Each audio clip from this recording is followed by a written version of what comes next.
എല്ലാവരും financial freedom ആഗ്രഹിക്കുന്നവരാണ് അല്ലേ? ഒന്നുകിൽ നമ്മളെല്ലാവരും സാലറി ബേസിൽ വർക്ക് ചെയ്യുന്നവരാകും, അല്ലെങ്കിൽ ബിസിനസ്സുകാരാകും. എന്നാൽ മാസാവസാനമാകുമ്പോൾ നമ്മളെ കയ്യിൽ ഒരു രൂപ പോലും സേവിങ്സ് ആയിട്ട് ഉണ്ടാവില്ല അല്ലേ? ഇതിൽ നിന്ന് മറികടക്കാൻ ഏറ്റവും ബെസ്റ്റ് ഓപ്ഷൻ ഏതാണെന്ന് വെച്ചാൽ SIP തുടങ്ങുക എന്നുള്ളതാണ്. ഈ SIP എന്ന ടേമിനെ കൊണ്ട് ഉദ്ദേശിക്കുന്നത് എന്താണെന്ന് നോക്കിയാലോ നമുക്ക്.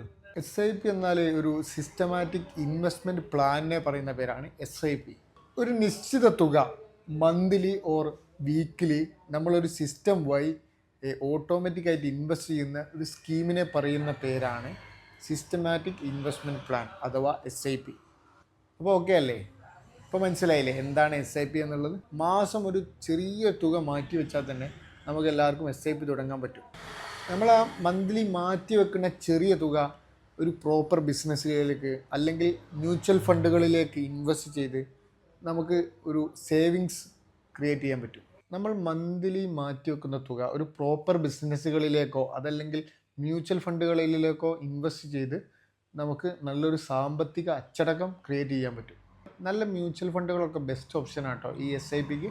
എന്താണ് മ്യൂച്വൽ ഫണ്ട് എന്നുള്ളത് അടുത്ത വീഡിയോയിൽ ഞാൻ പറഞ്ഞുതരാം. അതുവരെ സ്റ്റേ ട്യൂൺ.